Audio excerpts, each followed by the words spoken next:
नमस्ते, मी किम्स हॉस्पिटलमधून सौम्य मुकुंद रुडबे बोलते. माझं वय 61 आहे आणि माझे डॉक्टर हेमंत जैन सर यांनी माझं ऑपरेशन केलेलं आहे आणि मला ब्लडचा त्रास होता, पण त्यांनी 9 तास सर्जरी करून खूप चांगल्या प्रकारे माझी सर्जरी केली. आणि इथला स्टाफ सगळे म्हणजे मॅडम, सिस्टर, डॉक्टर असे जे कोणी येत होते, हाऊसकीपिंग, सर्वांचा म्हणजे मला साथ भरपूर चांगल्या प्रकारे म्हणजे पूर्ण हॉस्पिटलला चांगल्या प्रकारे मदत मिळते त्यांची.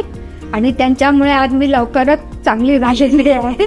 आणि त्यामुळे मी धन्यवाद मानते सर्व डॉक्टर लोकांचे, हाऊसकीपिंगवाल्यांचे, सिस्टरचे, पुन्हा मॅडम आणि आमचे जास्तीत जास्त हेमंत जैन सरांचे. ते देवासारखे उभे राहिले. धन्यवाद हेमंत सर.